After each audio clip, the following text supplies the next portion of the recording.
Bom dia, estudantes do primeiro B, Eletromecânica.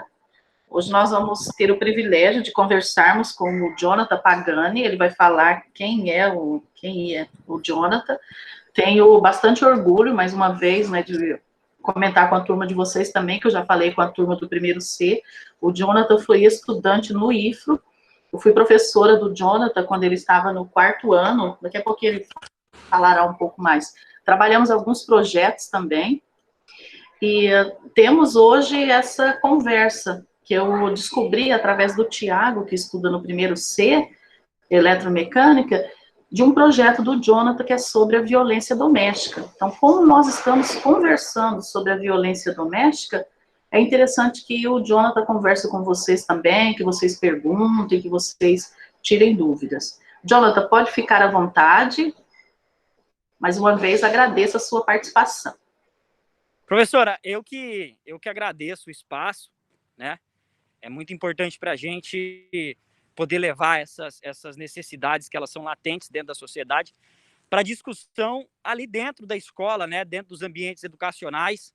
E um projeto como esse, por exemplo, que contempla aí a mulher agredida, né? E que infelizmente, é um cenário infeliz no Brasil e que ele existe, né? Ele é real, ele é latente, ele se intensificou com a pandemia, ele ficou muito maior, inclusive, nessa pandemia, e nós, enquanto legisladores, temos que ter essa sensibilidade, mas o mais importante, professora, é a sensibilidade de ouvir, né?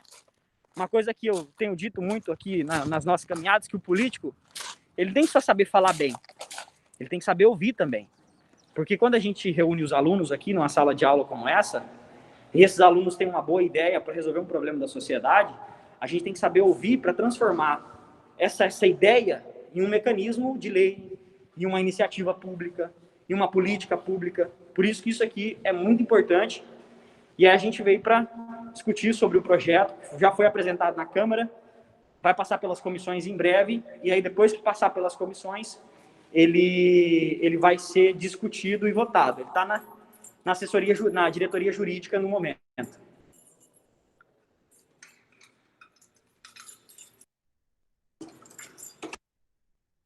Ô, Jonathan, se você quiser falar a respeito do projeto, como que surgiu a ideia, e os estudantes também, eu creio que se eles quiserem já interagindo com vocês, eles podem também. Pode ser? Pode ser sim. Cheguei aqui no gabinete já. Ai, que bom. A ideia do projeto, né, foi em cima de uma demanda, como eu falei, muito grande, que cresceu exponencialmente na pandemia. Como nós tínhamos conversado com os outros alunos, né, às vezes a gente não vê, às vezes não está do nosso lado, mas não é porque nós não vemos que não existe. Eu moro num bairro que já foi considerado por muitas pessoas um bairro periférico, que é o Cristo Rei, e eu já presenciei, eu já vivenciei esse tipo de situação. Então, muitas vezes isso não está na nossa realidade, mas a gente tem que ter a sensibilidade de entender que está na realidade do outro. E aí, dentro de tudo isso, nós apresentamos um projeto, né, para que as mulheres agredidas, elas tenham um benefício de conseguir, elas têm uma facilidade maior, um benefício maior, né, para ingressar nos programas habitacionais do governo federal e do governo estadual, que elas sejam preferência nesse sentido. Muitas vezes a mulher agredida, ela não tem para onde ir, ela perde a sua dignidade, né, a dignidade da pessoa humana, que é fundamental, que a gente precisa preservar, e aí ela não tem para onde ir, muitas vezes ela tem um filho para cuidar, o marido que coloca o alimento na mesa, o marido que coloca o dinheiro na casa, muitas vezes essa mulher é reprimida pelo próprio marido para não ir trabalhar. E quando ela é agredida, quando ela é ofendida na sua moral, no seu físico, na sua integralidade, às vezes ela não consegue nem ir para a casa da mãe, porque ela tem vergonha de ir para a casa da mãe. Às vezes ela tem vergonha de ir para a casa da tia, às vezes ela já está tão prejudicada no seu emocional, que ela só queria um lugar seu. Vida. E aí a gente, vendo essa necessidade, né, crescente, encontramos esse mecanismo numa conversa com o professor Luiz, que é professor do lado do Senado Federal, doutor em técnica legislativa do Senado Federal, e a gente encontrou esse mecanismo para conceder esse benefício às mulheres, para que as mulheres agredidas, vítimas de violência doméstica, possam entrar na categoria preferencial quando, né, numa faixa preferencial de uma porcentagem, quando for transferido, tem uma porcentagem específica para mulheres agredidas, né, que já tenham transitado em julgado, tem um laudo do CAPS, da assistência social, da delegacia da mulher, tem um processo em aberto, para que essa mulher tenha um pouco mais de dignidade, um pouco mais de espaço. Vou tirar a máscara aqui que eu estou sozinho no gabinete, um pouco mais de espaço. E aí a gente criou esse mecanismo através de uma necessidade, né, que nós tivemos a habilidade de ouvir. Eu tinha comentei com a professora e com os alunos, que muitas vezes a gente tem que ter essa questão de ir atrás também. Porque muitas vezes o legislador, ele simplesmente pega uma matéria, ele acha que é boa, e aí ele apresenta achando que vai resolver um problema. Por exemplo, tem uma lei no Brasil, alguns municípios aprovaram essa lei, e aí ela aparenta benéfica, mas não é tanto assim, que é o agressor ele pagar uma multa pecuniária dentro do processo dele, por ele ter agredido a mulher. Qual que é o ponto negativo de uma lei como essa? Eu tive a sensibilidade de conversar com uma delegada aqui da Delegacia da Mulher aqui do município de Vilhena, e ela disse o seguinte, estão me ouvindo? Ah, voltou. E ela disse o seguinte, ela falou, Jonathan, geralmente a mulher agredida não tem para onde ir. Se você multa o agressor, você está tirando o dinheiro do filho dela, porque ela vai retornar para a casa do agressor, porque ela não tem para onde ir, e muitas vezes talvez saia até do bolso dela o valor a multa da agressão, porque ela é refém, muitas vezes ela fica refém, porque ela não tem para onde ir. Falei, bom, dentro dessa perspectiva, e eu achei uma perspectiva extremamente válida e interessante, falei, acho que esse projeto não seria tão benéfico nesse ponto. Porque quando vocês tiverem oportunidade, fazem pesquisa, conversem com a delegada que seja, ou pessoas que estão relacionadas, muitas vezes a mulher volta, porque ela não tem para onde ir. Falei, então, em vez de a gente atacar nessa vertente, vamos atacar em outra, no lugar que ela tenha um lugar para onde ir. Que a gente dê mais dignidade na casa da mulher, no serviço público, e que a gente consiga conceder um benefício para essa mulher, para ela conseguir ter o seu espaço. E aí, daí nasceu essa lei, essa iniciativa que a gente quer implantar aqui no município de Vilhena. Fiquem à vontade, viu, pessoal? Perguntas, qualquer coisa a gente está à disposição. Pode falar. Super importante, Jonathan. Algo necessário ao município, às mulheres também. Alguém da turma quer perguntar? Larissa, vocês querem perguntar algo? Por meio do que vocês já pesquisaram? Ô, Jonathan, você também, eu sei que você concluiu o curso de Direito, você terminou em 2000 e... O seu microfone está desligado, Jonathan. Eu terminei em 2020, terminei o ano passado, 2020, nós estamos em 2021, 2019 eu terminei. 2019, há 2 anos o Jonathan terminou. Então, nós sabemos, Jonathan, que também a mulher, ela não passa apenas pela violência, são vários tipos de violência. Eu creio que você, enquanto você que é da área do direito, você possa falar um pouco a respeito de outras violências que a mulher sofre. Então, a questão da violência moral, a questão da violência patrimonial, a violência emocional, psicológica, então, e a cruel, né, a física, porque todas são cruéis, a questão ali de serem agredidas fisicamente. A gente tem o assédio, né, que também acontece, que é um tipo de agressão, por exemplo, assédio no ambiente de trabalho, que é crime, e às vezes até perseguições no ambiente de trabalho pelo fato de ser mulher. Você tem um feminicídio, por exemplo, também, né, que é a morte pelo simples fato de ser do gênero feminino por ser mulher. Você tem essa agressão psicológica também de coagir a mulher, seja no ambiente de trabalho, ou menosprezar, ou reduzir. Você também tem a questão da gestação, né, o preconceito em cima da gestação no ambiente de trabalho com a mulher, essa questão da contratação da mulher, vai me dar trabalho que vai ter filho, e etc. Você tem uma série de preconceitos e de agressões que são feitas, né, em vários ambientes que isso realmente não acontece com o homem, né? Eu sou homem, quem é homem? Óbvio que a gente não vai generalizar aqui, porque é vítima da sociedade, não, mas é que acontece, é presente, é real, é só você olhar aqui e pegar relato das pessoas que vivenciaram isso, entendeu? E a gente, enquanto legislador, nós temos que nos preocupar em construir ferramentas que deem subsídio jurídico para que essas pessoas se protejam juridicamente, para que essas vítimas também elas tenham um acesso digno, né, para resolver o seu problema, para afastar o agressor, para punir de alguma forma, para ter um resguardo.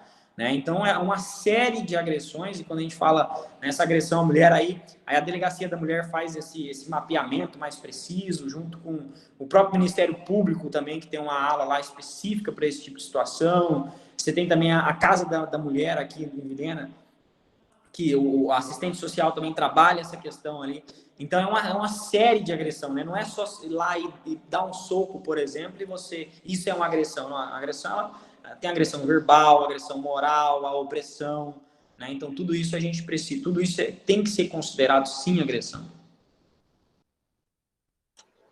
E quando você fala a respeito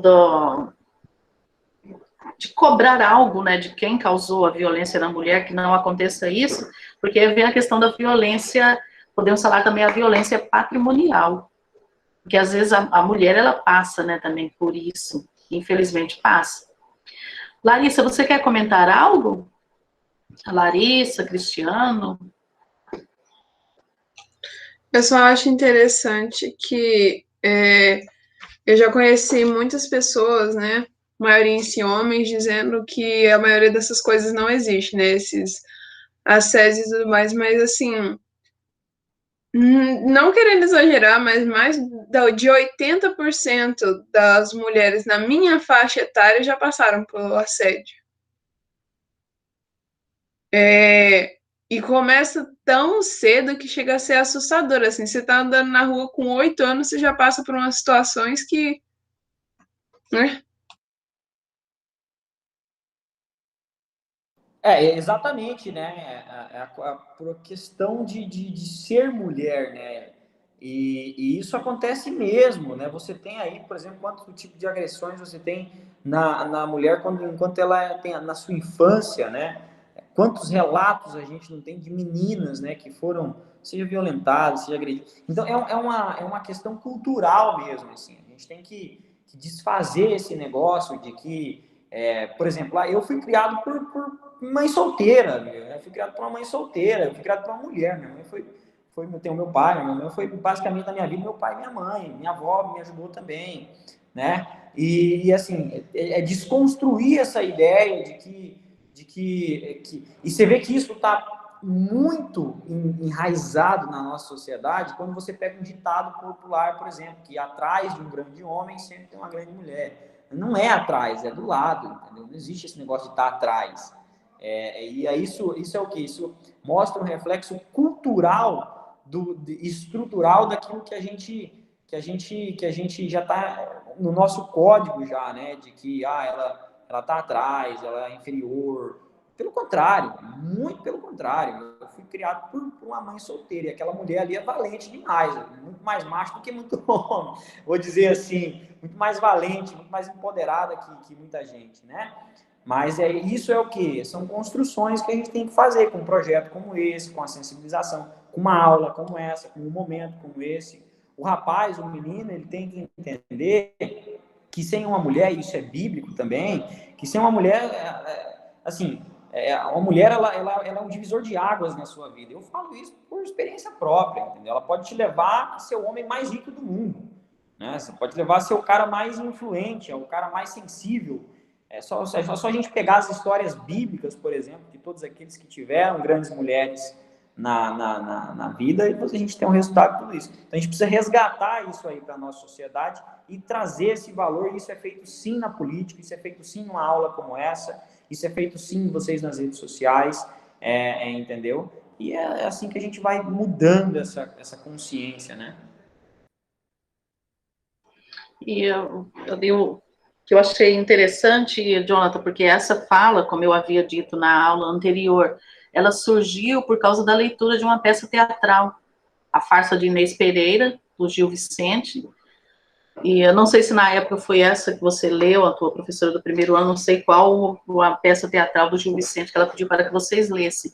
Mas nessa acontece o seguinte, a mãe da Inês quer encontrar um pretendente para que a Inês se case. No primeiro, ela gostava de um rapaz, mas o rapaz era pobre, então pobretão ela não queria. O que ela fez? A mãe dela arrumou um que era bom da grana e ela casou com esse sujeito. E acaba ali que ela fica presa dentro de casa, ele proíbe a Inês de sair de casa, só que ele decide, ele precisa ir à guerra, precisa ir lutar. E a Inês deseja a morte do esposo. Realmente, ele morreu. E ela ficou, né, sozinha e acaba casando com aquele primeiro que gostava dela, o pobretão. E nesse momento que ela casa com esse segundo, ela começa a atrair, não exclusivamente dessa turma, mas de outras turmas, eles trouxeram essa questão que a mulher não pode agir dessa forma, que violência doméstica não acontece, os números são irreais. Então, até essa fala surgiu. E você que estudou o curso de eletromecânica, você sabe como é complicada a questão do ingresso das meninas. Então, pessoas ali do gênero, né, pessoas do sexo feminino ingressarem, porque a própria sociedade já possui uma visão distorcida. Então, é um curso que meninas não devem participar, a própria família, a própria sociedade. E eu creio que na sua turma vocês passaram por isso também, se você quiser conversar um pouco. Olha, sobre na minha isso. turma, para ter ideia, assim, era 70, na verdade era 75-25, vou nem dizer 70, era 75-25 menos, porque a quantidade de mulheres na minha turma era realmente menor, e assim, mas as meninas que tinham lá, elas eram mais capacitadas, tinha um rapaz só que era muito bom, porque já estava na área há muito tempo, mas elas eram mais inteligentes do que a maior média dos meninos, entendeu? Eu falo isso porque eu passei por aí, tive essas colegas. E existe, de fato, esse um preconceito estrutural, né, professor? E aí, quando a própria obra ela traz essa questão de você precisa arrumar um bom marido, né, que não fala, é como se fosse um comércio, né? E aí a mulher é um produto nesse comércio. Se a gente for olhar por essa visão, que existe, que isso é cultural também. Não, tem que ter um bom casamento. Um bom casamento não é falado da forma como um cara que você ama, que te respeita, que te protege. Não, é um que tem dinheiro, como se você fosse um produto assim para usar aquilo como, olha, eu sou muito bonita, então eu tenho a possibilidade de ter um homem mais rico.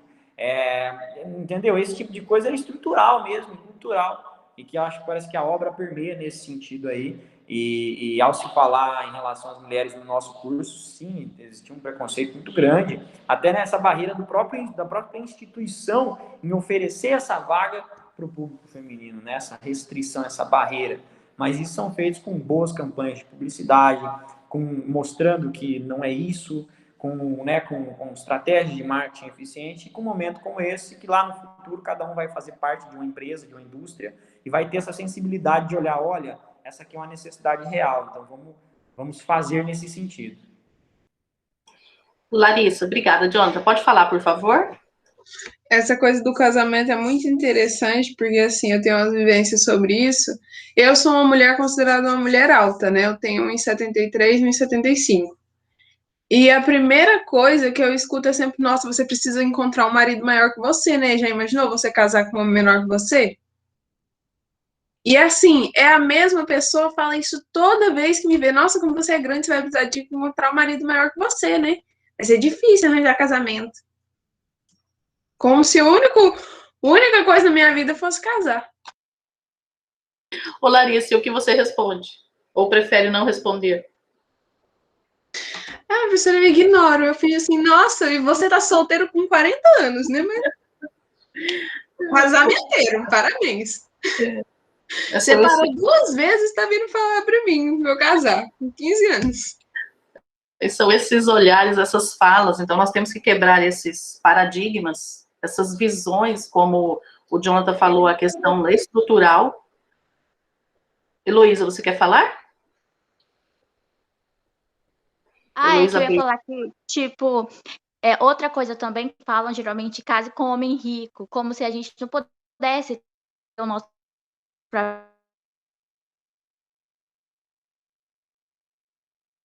construir nossa própria carreira, precisasse de alguém para nos sustentar. Isso mesmo, Heloísa, foi o que aconteceu com a Inês. Então, no primeiro momento, ela foi, né, submetida, teve que casar com quem a mãe escolheu, e depois, não, ela mostrou que ela era mais. E esse momento também, essas falas nossas, a participação do Jonathan conosco, que é bastante importante, no sentido, acho que foi até uma fala, não sei se foi você que comentou, Jonathan, na outra turma, a respeito desse encorajar as mulheres. Você usou também agora um pouquinho o termo empoderada. Então, nós mulheres, nós somos pessoas empoderadas, nós temos que saber disso e temos que atuar dessa forma. Não é disputa quem é melhor, porque ninguém é melhor do que ninguém, mas é no sentido de nós mostrarmos que nós temos espaço dentro da sociedade, sim. Eu acho que, eu acredito assim, professora, obviamente esse é o meu ponto de vista, a sensibilidade de observar a coisa é que às vezes são construídas guerras desnecessárias, né? É como se assim, eu acredito sim que nós temos que as mulheres, né, tem que lutar pelo seu espaço, ela tem que batalhar pelo seu espaço mesmo, e tem que ir, de fato, na contramão daquelas pessoas que acham que não é isso que ela deve fazer, porque sim, é isso que ela deve fazer. Eu acho que a gente tem que igualar as coisas de verdade, e a gente sabe que a mulher tem sim, sofre diversos tipos de preconceito, é só você conversar com a mulher que isso é real. E ter a sensibilidade, porque muitas vezes um movimento ou outro, assim, independente de quem participe ou não de um movimento, ele acaba desconstruindo e deslegitimando uma causa inteira. Porque a causa não é da fulana, não é da Bertana, não é da... Você vê assim, isso me entristece muito, porque isso permeia também pela parte política. Muitas vezes eu já vi na internet, e eu acho isso um absurdo particularmente, é que, por exemplo, um movimento de mulheres negras não aceitam mulheres brancas, e aí existe uma guerra em que uma é mais mulher do que a outra, e um negócio assim, absurdo, porque você não entende, poxa, todos somos mulheres, e é uma questão de interpretação aí. Esse tipo de negócio normalmente é tirado de contexto quando as mulheres negras estão falando sobre negritude, né? Porque ser uma mulher negra na sociedade é muito mais difícil do que ser uma mulher branca na sociedade. Então, não, sim, esses existe a tipos de coisas questão... são tiradas de contexto. É bem complicado lidar com isso, porque, tipo, qualquer coisinha que uma pessoa negra fala, hoje em dia as pessoas já estão montando em cima. Eu não sei se vocês viram sobre a questão das tranças, porque é um absurdo. O que eu quero dizer é o seguinte, assim, ambas são mulheres, ambas sofrem esse preconceito por ser mulheres, e aí alguns grupos, e essa é a minha indignação particularmente, algumas pessoas podem concordar comigo ou não, mas é que assim, é que aí vão despontando, porque é como se você brigasse por um bem maior, liberdade, vamos supor que liberdade é o bem maior, mas o fulano, ele é mais para um canto, o outro é mais para o outro, mas não interessa, o bem maior é a liberdade, né? É igual quando você entra numa guerra, por exemplo, se você vai lutar contra um país, você tá preservando a sua sobrevivência, né? Então, talvez o soldado que está do seu lado, você não goste dele, mas vocês dois estão lutando por uma coisa, um bem maior, que é a liberdade. Então, eu acho que alguns movimentos, eles ainda não entenderam isso, e aí ficam segmentando demais o negócio, diversos segmentos, e aí acaba existindo uma discriminação dentro do próprio grupo, né? A gente vê isso em alguns, não que todos são assim, não todos, não é isso, não quero dizer isso, mas eu acho que a própria mulher também, né, às vezes tem a briga, que é a briga entre o próprio grupo, né, sobre, eu sou mais, a questão de, às vezes, eu sou mais vítima, não, todas são, isso é um negócio estrutural, às vezes sim, você é mais por de repente, uma condição racial, mas isso não deslegitima a minha dor também. E às vezes eu acho que tem um negócio assim de que, olha, a minha dor é... Não, beleza, se você considera a sua dor que é maior que a minha, então eu vou apoiar você. E não você guerrear contra mim porque a sua dor é maior. Pelo contrário, ter a sensibilidade de trazer, falar, olha, então me ajuda aqui na minha dor, que nós dois caminhamos juntos aqui nesse sentido. E às vezes eu sinto que a gente observa, né? Isso assim, eu estou falando como um ouvinte, como um observador também, que isso acontece muito. E às vezes acaba enfraquecendo alguns movimentos que teriam um grande potencial de ganhar e construir diversos direitos aí para as mulheres na sociedade. O que o Jonathan comentou agora faz bastante sentido, porque é bem aquela questão de quando se fala nessa divisão é para conseguir dominar melhor. Então, quanto mais se divide, mais fácil a sociedade ela é dominada. E quando eu entendi ali a visão da Larissa, a Larissa fala, eu creio que é em relação a lugar de fala. Igual no meu caso, eu trabalho as literaturas africanas, porém, em alguns momentos que não são o meu lugar de fala, porque eu sou branca. Então, eu não posso, de repente, querer falar igual uma mulher preta, porque eu sou branca. Então, há lugares que são de determinadas falas. Eu creio que nesse sentido, Larissa, que você quis falar, foi isso? Exatamente, professora, porque as brigas que eu já vi nessa questão é essa coisa de, tipo, vai falar sobre feminismo negro e leva uma pessoa branca para falar, sabe? O que não faz o menor sentido. Foram só essas as brigas que eu já vi sobre. Que, assim, igual quando foi passar no jornal, foram falar sobre racismo no jornal e a bancada era toda branca. Então, o feminismo, tem várias vertentes, né? Mas todos nós lutamos para um bem maior, mas cada um tem o seu lugar de fala, né? Tem coisas que eu não sofri, então eu não posso falar sobre. Eu não posso tomar o lugar dessa pessoa e falar, é isso mesmo, na periferia desse jeito. Eu nunca vivi na periferia. Eu não sei como é que é ser uma mulher periférica. Entendi, Larissa, é a questão do lugar de fala mesmo, Jonathan. E eu quero que vocês agora calculem para mim 5 minutos vezes 25. Quem pode fazer esse cálculo? 5 vezes 25. Quem faz aí? Pode abrir o microfone, pode escrever no chat. Dá 125, professora. 5 vezes 25 dá 125. Certo, agora multiplica esse número que você pegou. 100 e quanto, Larissa? É isso mesmo? 5 vezes 25 é 125. Sim, certo. Agora multiplica esse 125 por 40. Que é o tempo da nossa aula. Às vezes é uma conta um pouquinho difícil, mas eu quero que depois vocês façam essas contas, porque eu estou aqui com uma reportagem de 12 de março de 2021, e o título da reportagem é: a cada minuto, 25 brasileiras sofrem violência doméstica. Dados inéditos do IPEC mostram que, no último ano, 13 milhões de mulheres disseram ter sido alvo de ofensa, agressão física ou sexual. Então, os números, eles não mentem. A violência doméstica, ela existe, infelizmente ela existe. E quem irá ajudar com que essa situação, ela se reverta, ela se modifique? Quem irá ajudar?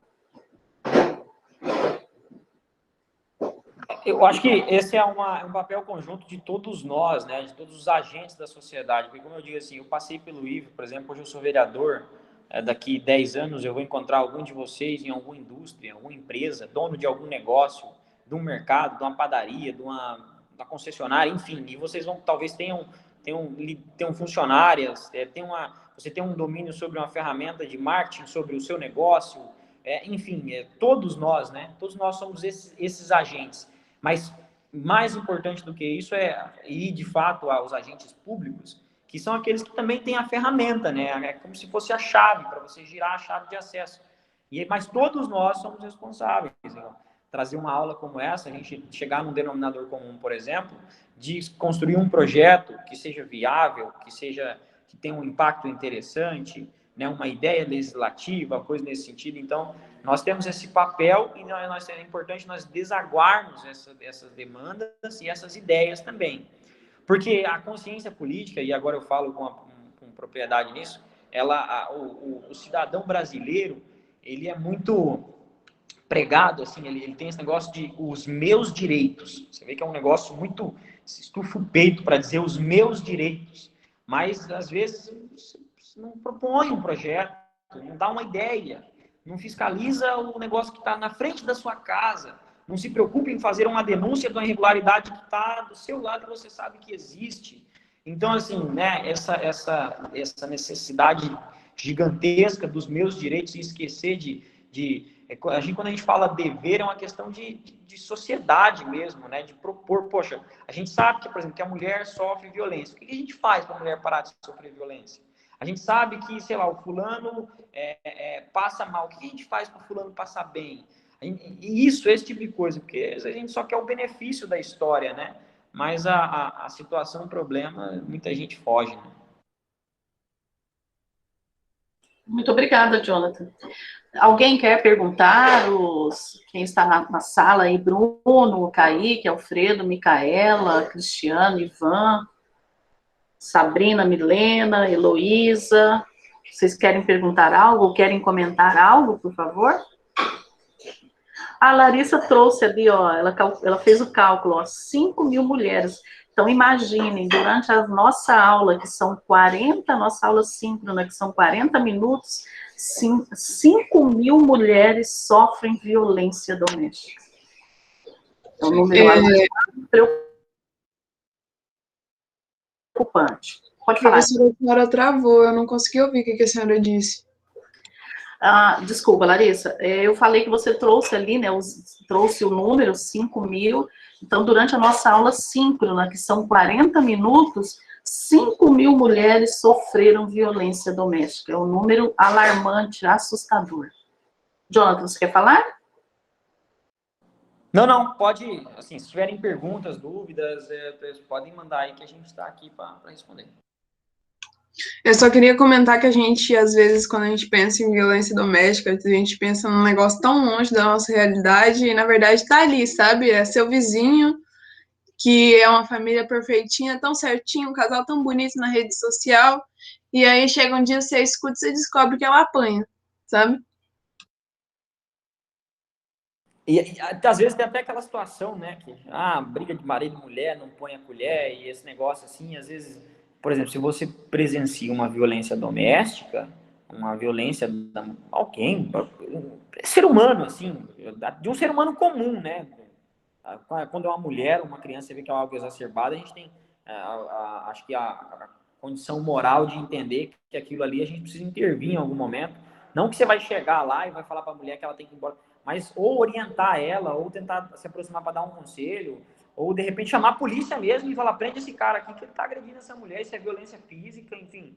Mas às vezes a gente fala, não, então não é o meu problema, eu não vou me preocupar em resolver isso aí, deixa lá que eles são grandes que se entendam. Assim, tem coisas que tem limites, né? A gente tem que entender, obviamente, o que é o limite de tudo, mas tem coisa que tem limite também. Se você vê um cara espancando uma criança na rua, você vai fazer o quê? Você vai passar direto e falar, não, deixa. Pelo contrário, entendeu? Você vê que está matando uma criança batendo, você vai deixar uma pessoa humana ali. Muitas vezes as pessoas, não vou me envolver, não vou me envolver nesse problema. Então, assim, acho que isso é uma coisa que a sociedade tem que se envolver no problema, assim, porque o problema dela é o problema do filho dela, que amanhã vai crescer em um ambiente extremamente insalubre, pode ser um cara que vai roubar a sua casa depois, entendeu? Então, o problema não é só dela. Se ela vive numa situação, assim, né, de abuso mesmo, de exploração nesse sentido, o problema é só de todos nós. Eu acho uma coisa interessante esse da briga de marido e mulher, ninguém mete a colher, porque na criação dos filhos a sociedade mete a colher, sabe? Como a mulher se porta, eles metem a colher. A mulher não pode amamentar o filho na rua porque mostrar o peito é um absurdo, né? Então, nisso, a sociedade mete a colher. Mas agora, se ela tá ali, a gente não pode se intrometer no relacionamento deles, entendeu? Então, para as coisas que a gente não precisa de uma colher, a gente tá tendo, né? Na hora de cozinhar, de verdade, a colher não vem. E a questão das mulheres também criarem coragem e começarem a denunciar. Hoje, pela manhã, em uma conversa com a doutora Yara, ela trouxe alguns números de DISC denúncia, então o Disque 100, o Disque 180, na proposta de redação que vocês farão, que está no AVA, eu trouxe também aquela questão do X. Se a mulher ela está sofrendo a violência doméstica, ela faz o X e ela apresenta, ou na farmácia, ou no mercado, algum estabelecimento comercial. Lógico que disfarçadamente. Porque há muitas mulheres, como a doutora Yara comentou, que elas estão em situação de cárcere privado. E elas não conseguem denunciar. Então, nesse momento, conseguiu fazer o X, apresentem, que é uma forma, né, de você denunciar o que está ali, o que está acontecendo. Mas Inclusive, professora, tem um sinal para isso também, eu não sei se a senhora conhece, que é aquele que você coloca o dedão e depois você fecha a mão, um punho. É bom todo mundo saber, porque esse não serve só para mulher, mas também para qualquer tipo de criança. Você consegue abrir a sua câmera e mostrar, Larissa, ou não? Consigo, professor. Eu tô meio feinha aqui, mas não tem problema. É assim, ó, quando você faz assim e assim. E ele é bem lento, normalmente. Faz com cuidado. Então é bom ficar esperto. Nossa, que ótimo, que bom. Obrigada. Ô, Jonathan, eu não sei se você quer falar mais algo, se os estudantes querem perguntar.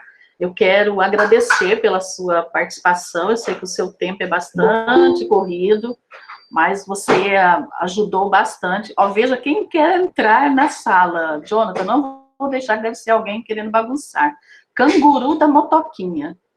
Olha que criatividade. Canguru vai ficar fora com a motoca. Deixa ele andar um pouco. O Jonathan, se você quiser fazer a sua fala final, por favor, e mais uma vez agradecer pela sua participação. Você que é filho de uma mulher guerreira, admiro bastante a sua mãe, que é professora também, como você falou, a sua mãe, uma mãe solo, porque ela criou você e você tem o quê? Mais um irmão? Isso, tem um irmão de 28. Isso, então assim, eu admiro bastante. E as mulheres, elas precisam mostrar isso, que elas são mulheres de garra. E se o Jonathan é o que é hoje, se o Jonathan chegou no patamar que ele está, com a ajuda da mãe, lógico ali, né, os teus avós também, que eu vejo que eles acompanham bem, mas com certeza a sua mãe. Eu mando um abraço para ela, obrigada pela sua participação e a sua fala final, por favor. Eu quero agradecer mais uma vez o espaço, né? De fato, tenho uma mãe muito guerreira e muito orgulho por ter sido criado por ela. Tenho muito orgulho também de ter passado pelo IFO, de ter conhecido você, professor, e diversos outros professores, que foi foi um divisor de águas na minha vida. Saibam aproveitar. Às vezes, quando a gente... Tá engraçado, eu tô com 24 anos, estou falando isso como se eu fosse um senhor de 40, mas quando eu estava no IFO, aos 16, e eu ouvia o senhor de 40 falando, e assim, às vezes entra por um ouvido, sai pelo outro, mas depois a gente consegue falar, cara, amém, que eu aproveitei os projetos de pesquisa, que eu aproveitei os projetos de extensão, que eu fiz network, que eu desenvolvi, que eu me envolvi nas lutas, que eu me envolvi Olha onde eu chego. Tudo isso soma lá no final. E o tempo é o ativo mais precioso que vocês têm. Ele é o ativo mais precioso e é um ativo escasso. Porque no contar dos relógios, um momento ele vai parar. Então a gente tem que saber aproveitar esse ativo. Às vezes a gente se preocupa tanto com os ativos financeiros, com o dinheiro, que a gente esquece que o principal ativo é o tempo. E aí, graças a Deus, pude passar pelo IFO, fico muito feliz em poder voltar aqui, já voltei outras vezes e quero voltar mais, né? Que futuramente qualquer um de vocês possam ser um político também, ou que, se não queiram ser parlamentares, que ajudem indiretamente com um projeto interessante, com uma mensagem, com uma cobrança, com uma ideia, porque a política ela é feita por todos, não só por mim, não só mas por todos, né? Principalmente pelo eleitor. E esse espaço é um espaço muito interessante. Às vezes a gente desperta uma vontade em alguém que está reprimida, às vezes a gente desperta uma ideia de alguém que vai resolver um problema de alguém no futuro, né? Eu quero deixar para vocês aqui no chat o @ do meu Instagram, se vocês quiserem acompanhar o nosso trabalho também, o meu WhatsApp, que é o WhatsApp do gabinete, para que vocês se sintam à vontade de mandar mensagem sobre alguma ideia, algum projeto, alguma cobrança, porque no final esse é o nosso papel enquanto fiscal, e legislador, né? E eu quero que vocês se sintam à vontade próximos do nosso mandato, porque eu não faço política sozinho. Eu não consigo resolver o problema, por exemplo, da violência doméstica sozinho, enfim, da transparência. Nós conseguimos, eu sozinho não consigo. Então, sempre pensem nesse sentido, né? E eu queria aqui encerrar com 2 mantras que fazem parte da minha vida e que, se vocês puderem levar para a vida de vocês, eu acho que são valiosíssimos e, graças a Deus, eu pude conservá-los muito cedo, que é o seguinte: só prospera quem transborda. Quando você transborda na vida de alguém, quando você para de querer só lavar a mão, né? Você para de querer só lavar a mão, você de fato se envolve com o problema das pessoas. Quando você prospera, quando você pega o seu copo que está cheio e você começa a encher o copo do outro, aí você prospera. Quando você transborda, quando você enche o copo do outro, aí você prospera em todas as áreas da sua vida, seja emocionais, sejam financeiras, seja no mercado de trabalho. E isso faz muito parte de uma consciência da nossa sociedade, eu carrego como mantra para mim, porque quanto mais pessoas eu ajudar, mais próspero eu vou ser. Essa é a recompensa. E ponto. Porque lá na frente, talvez eu encontre algum de vocês que seja o dirigente de uma grande indústria ou de uma grande empresa e nós podemos estar fazendo negócios ou discutindo sobre o problema da sociedade, enfim, etc. Então, só prospera quem transborda. A vida é um ciclo. Então, transbordem na vida das pessoas também, as pessoas, principalmente elas que têm dificuldades, às vezes doenças, às vezes esse tipo de empecilho. E o outro é Deus abençoa quem trabalha. Se você trabalha, e quando eu falo trabalho, não quero dizer o trabalho de seletista, formal, se você trabalha por algo, por uma causa, por uma fé, enfim, por qualquer coisa, se você exerce um trabalho em cima de algo, Deus te abençoa também, porque você trabalha, você exerce esforço positivo sobre algo. São 2 coisas que eu carrego para a minha vida, que eu gosto de compartilhar com as pessoas, e que eu aprendi isso no IFRO, inclusive, na prática, né, das coisas que eu participei. E aí eu agradeço, professor, o espaço, e vou deixar aqui também, aqui no chat, para vocês poderem anotar. E aí essas são as minhas considerações finais, vocês fiquem à vontade também, estou aqui para ouvi-los. Obrigada, Jonathan. E mantenha-nos informados a respeito do andamento do projeto de lei. Lógico que eles irão acompanhar, né, no Instagram, peço que vocês, né, quem puder, acompanhe também, mas você também, se puder trazer essas informações para nós. Alguém da turma quer fazer alguma consideração? Então, vamos encerrar. E mais uma vez agradecer, Jonathan, pela sua presença e participação. Obrigadão, professora. Obrigadão. Obrigada a você. Tchau, tchau.